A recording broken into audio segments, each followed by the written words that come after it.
ಆತ್ಮೀಯ H16 news ಅರ್ಥಾತ್ ಸೀತಾರಾಮ್ ನ್ಯೂಸದ ವೀಕ್ಷಕರೇ, ನಾನು ನಿಮ್ಮವ ಎಂ ಆಯುಧ ಮಲ್ಲಪ್ಪ ಜೊತೆವರು.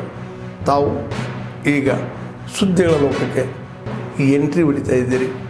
ಈ ಸುದ್ದಿಗಳನ್ನು ಪ್ರತಿಯೊಂದು ನೋಡೋ ಜೊತೆಗೆ ನಿಮ್ಮ ಅಭಿಪ್ರಾಯಗಳನ್ನು ಹಂಚ್ತಾ ಇರಿ. ಯಾಕಂದರೆ ಈ ಸುದ್ದಿಗಳು ನಿಮಗಾಗಿ, ನಿಮ್ಮ ಬದುಕಿಗಾಗಿ, ನಿಮ್ಮ ವೈಚಾರಿಕೆಗಾಗಿ, ನಿಮ್ಮ ತಿಳುವಳಿಕೆಗಾಗಿಯೂ ನಿಮಗೂ ಗೊತ್ತು. ಜೊತೆಗೆ ನಮಗೂ ನಿಮ್ಮೊಂದಿಗೆ ಇದೊಂದು ಮಾತಾಡುವಂಥ ಜೊತೆಗೆ ಸುದ್ದಿಗಳನ್ನು ಬಿಡುವಂಥ ಕೆಲಸ. ಈ ಕೆಲಸದಲ್ಲಿ ನಾವು ನಿಮ್ಮೊಂದಿಗೆ ಇದ್ದೀವಿ ಅಂತ ಹೇಳ್ತಾ ನೋಡ್ತಾ ಇರಿ ಸುದ್ದಿಗಳನ್ನು. ನಮಸ್ಕಾರ, ನಾನು ಮಾತೋಶ್ರೀ ಕಾಲನಿಯಿಂದ ಮಾತಾಡ್ತಿದ್ದೀನಿ. ಇಲ್ಲಿ ರೋಡು ಚರಂಡಿದು ಮತ್ತು ನೀರಿದ್ದು ಸಮಸ್ಯೆ ಭಾಳ ಇತ್ತು.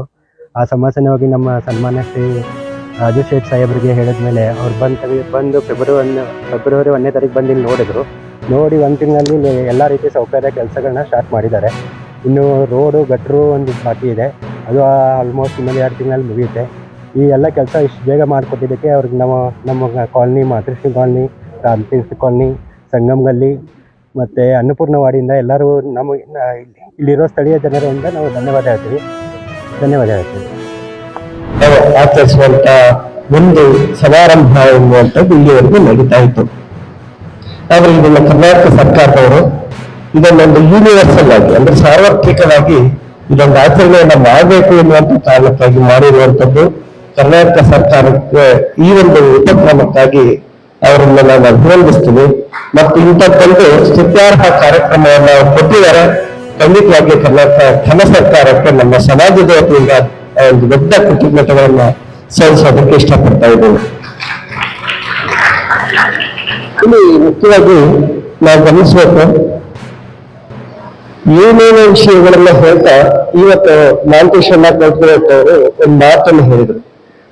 ವೀರಶೈವ ಸಮಾಜ ಹಿಂದೆ ಹೊರಳಿ ದಾರಿಯಲ್ಲಿದೆ, ವೀರಶೈವ ಲಿಂಗಾಯತ ಸಮಾಜ ಹಿಂದೆ ಹೊರಳಿ ದಾರಿಯಲ್ಲಿದೆ ಎನ್ನುವಂತ ಒಂದು ಮಾತನ್ನು ಹೇಳಿದರು.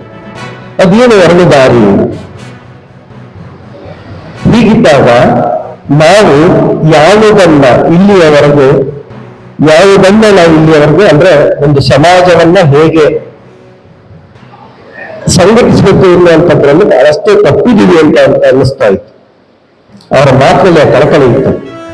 ಎಲ್ಲರನ್ನ ಒಂದು ವೇದಿಕೆ ಅಂದ್ರೆ ಇಡೀ ಸಮಾಜವನ್ನ, ನಮ್ಮಲ್ಲಿ ರಾಜಕೀಯ ನಾಯಕರು ಹೊರದೈತಾದ್ರೆ ಎಲ್ಲ ಹೊರದೈತು ಅಂತ ಅರ್ಥ. ಹಾಗಾದ್ರೆ ಈ ಸಮಾಜಕ್ಕೆ ಒಂದು ಐಕಾನಿಕ್ ಆದಂತ ಕೆಲವು ಫಿಗರ್ಸ್ಗಳು ಬೇಕಾಗತ್ತೆ. ಅದರಲ್ಲಿ ಬಹಳ ಮುಖ್ಯವಾಗಿ ನನಗೆ ಪೂರ್ವಾಚಾರ್ಯರು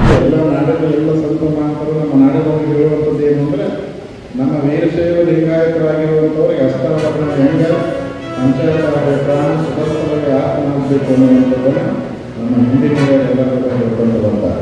ಹೀಗಾಗಿ ನಮ್ಮ ನಾಡಿನೊಳಗೆ ಬಹಳ ಅದ್ಭುತವಾಗಿರುವಂಥ ರೀತಿಯಲ್ಲಿ ಸಮಾಜ ಸಂಘಟನೆಯನ್ನು ಮಾಡುವುದರ ಮುಖಾಂತರವಾಗಿ ನಮ್ಮ ನಾಡಿನೊಳಗೆ ಪಂಚಪೀಠಗಳಾಗಿರ್ಬೋದು, ಜೊತೆಗೆ ವಿರಕ್ತ ಮಠಗಳಾಗಿರ್ಬೋದು, ಎಲ್ಲರನ್ನೂ ಕೂಡ ನಮ್ಮವರನ್ನುವಂಥ ಭಾವನೆಯಿಂದ ಇವತ್ತು ವೀರಶೈವ ಸಮಾಜದ ಎಲ್ಲ ಭಕ್ತರಾಗಿರ್ಬೋದು, ಮಠಮಾಂಡಗಳಾಗಿರ್ಬೋದು, ಅವರೆಲ್ಲರೂ ಕೂಡ ನಾವೆಲ್ಲ ಒಂದೇ ಅನ್ನುವಂಥ ಭಾವನೆಯನ್ನು ಇಟ್ಟುಕೊಂಡು ಬದುಕ್ತಿರುವಂತಹದ್ದು. ಇವತ್ತು ಬರೋ ಒಂದು ಸಣ್ಣ ಪ್ರಮಾಣದ ಕಾರ್ಯಕ್ರಮ ಅಂತ ಟೈಮಿಂಗಿಲ್ಲ. ಇವತ್ತು ನಾವು ಬಹಳ ಜಯಂತಿಗಳನ್ನು ಮಾಡ್ತೇವೆ. ಇವತ್ತು ನಮ್ಮ ನಾಡಿನೊಳಗೆ ಸಾಕಷ್ಟು ಜಯಂತಿಗಳನ್ನು ಮಾಡ್ತೇವೆ. ನಾವು ವೆಂಕಟೇಶ್ವರ ಜಯಂತಿ ಮಾಡ್ತೀವಿ, ನಂತರದಲ್ಲಿ ಬರುವಂತಹ ಬಸವ ಜಯಂತಿಯನ್ನು ಮಾಡ್ತೀವಿ.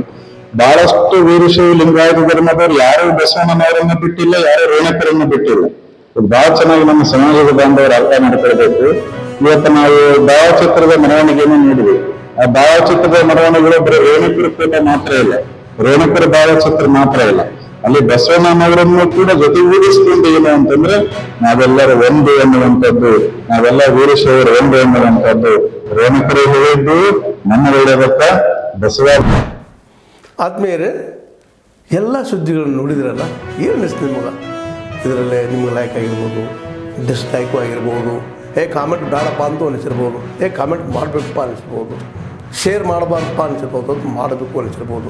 ಏನಾದರೂ ಆಗಲಿ ಶೇರ್ ಮಾಡ್ತಾಯಿರಿ, ಈ ನ್ಯೂಸ್ಗಳನ್ನ ಹಂಚ್ತಾ ಇರಿ, ಜೊತೆಗೆ ಇದಕ್ಕೆ ಸಬ್ಸ್ಕ್ರೈಬ್ ಆಗ್ತಾಯಿರಿ ಅಂತ ಹೇಳ್ತಾ H16 ನ್ಯೂಸ್ ಅರ್ಥಾತ್ ಸೀತಾರಾಮ್, ಇದು ಸತ್ಯದ ಕೈಗೆ ನಡಿ. ವಂದನೆಗಳು.